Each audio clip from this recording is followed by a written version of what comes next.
Hello students, today we discuss the topic of air pollutant. बेटा air pollutant two types के होंगे, एक primary air pollutant, दूसरा आएगा सेकेंडरी एयर पोल्यूटेंट। तो बच्चे these are of following two types. Air pollutants के बेटा दो टाइप होंगे। First is primary air pollutant. These include the directly emitted pollutants. इसमें डायरेक्टली एमिटेड पोल्यूटेंट्स होंगे। एमिटेड का मतलब बेटा निकलना, डायरेक्ट निकलेंगे, किसी दूसरे के साथ मिक्स नहीं होंगे, वो होंगे primary air pollutant from sources. These are further divided into following types. Primary air pollutants को हमने डिवाइड किया है फॉलोइंग टाइप्स में, डिफरेंट टाइप्स। पहला आता है particulate matter.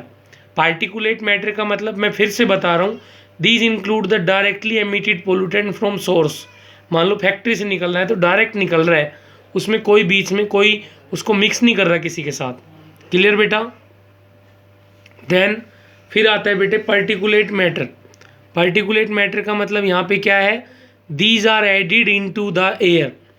These are added into the air. Particulate matter का साइज होता है वैसे, पार्टिकुलेट मैटर का तो बहुत बड़ा साइज होता है वैसे, बट यहाँ पे दे रखा है कि इसके अंदर अगर 2.5 पार्टिकुलेट मैटर भी साइज है तो वो भी अफेक्ट कर सकता है ह्यूमन बींग को। These are added into the air by industries. इसको हम ऐड करेंगे एयर में इंडस्ट्रीज से, ऑटोमोबाइल से, and by many operations like drilling, drill करना, क्रशिंग, किसी चीज़ को क्रश ग्राइंड करना। देयर पोल्यूटेंट्स में बी आइदर सॉलिड। बेटा जब हम किसी चीज़ को क्रश करते, मान लो हम पत्थर है, स्टोन ग्राइंडिंग कर रहे हैं, तो वो सॉलिड पोल्यूटेंट होगा। लिक्विड भी हो सकता है, liquid particles. They are differentiated into settleable. Settleable का मतलब बेटा जो यहाँ पे नीचे सेटल हो जाएंगे पार्टिकुलेट मैटर, जिसका डायमीटर ये दे रखा है 10 माइक्रोमीटर से कम होगा। That settle out is less than 1 day. That means बेटा वो सेटल आउट हो जाएंगे less than 1 day. And suspended. Suspended का मतलब जो वहीं घूम रहे हैं, जो उसी एटमोसफेयर में घूम रहे हैं, उनका डायमीटर देखो बेटा 10 माइक्रोमीटर से ज़्यादा होगा। That remains suspended in air for weeks.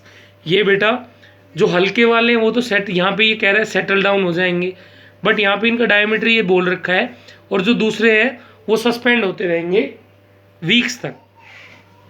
Aerosol बता रहा हूँ बेटा, लाइक आपने सुना होगा एरोसोल स्प्रे, जैसे सेंट होता है, डीओ होता है, उससे जो स्प्रे के जो पार्टिकल्स निकलते हैं वो होते हैं aerosol.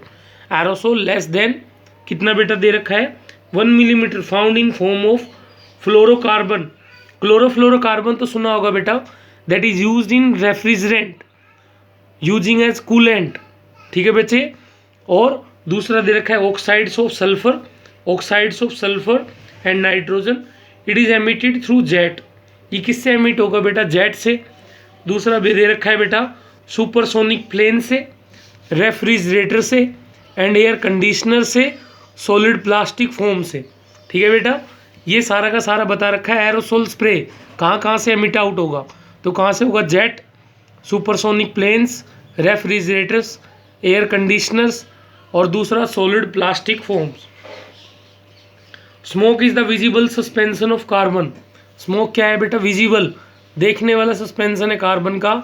It is release from burning. It release from burning and smouldering. Smouldering का मतलब बेटा यहाँ पे दे रखा है कि हम किसी चीज़ को जैसे बर्न कर रहे हैं, या वहाँ से उसको उसकी जो मतलब एक तरह से बर्न करने पे जो भी मतलब पोल्यूशन क्रिएट होगा, वो मैं आपको ही मेंशन कर दूंगा एक बार। आप एक बार कमेंट बॉक्स में चेक करना व्हाट इज स्मोल्डरिंग। फिर भी मैं आपको बता रहा हूँ कि किसी चीज़ को बर्न करते हैं तो उससे कोई भी मतलब स्मेली सब्सटेंस या उसको बर्न करने से प्रोड्यूस होगा। दूसरा of organic matter, smouldering of organic matter according to Central Pollution Control Board. According to Central Pollution of Control Board जो पर्टिकुलेट साइज होगा वो होगा बच्चे 2.5 मिलीमीटर और less than in diameter. Particulate matter का बेटा लेस देन डायमीटर मतलब 2.5 से कम हो, जो रिस्पॉन्सिबल होता है कोजिंग सीरियस हेल्थ हैजार्ड, बहुत सारी हेल्थ प्रॉब्लम कोज करेगा बच्चे। इसमें आते हैं कार्बन मोनोऑक्साइड। मैंने आपको बताया था बेटा, that is unburned hydrocarbon, that is unburned hydrocarbon. यहाँ पर दे रखा है बेटा अनबर्न्ड हाइड्रोकार्बन में हमने बात की थी। देख कार्बन मोनोऑक्साइड है वो अनबर्न्ड हाइड्रोकार्बन है, जब ये कन्वर्ट होगा तो कार्बन डाइऑक्साइड में होगा। Carbon monoxide is that CO, it is release from incomplete combustion of fossil fuels. जब कोई भी फॉसिल फ्यूल कंप्लीटली बर्न नहीं होगा तो वो होगा कार्बन मोनोऑक्साइड। नेक्स्ट आता है हाइड्रोकार्बन और वोलेटाइल ऑर्गेनिक कार्बन्स। ठीक है बेटा, जो रूम टेम्परेचर पे उड़ जाएंगे या मतलब वोलेटाइल हो जाएंगे। दीज आर प्रोड्यूस्ड नेचुरली, जैसे मीथेन है। और ड्यू टू इनकम्प्लीट कंबशन, ये भी कह रहे हैं जो पूरी तरह से बर्न नहीं होगा उसको हम बोलेंगे हाइड्रोकार्बन, जो कम्प्लीटली बर्न नहीं होगा। दूसरा आता है बच्चे sulphur dioxide. It is produced during the combustion of sulphur.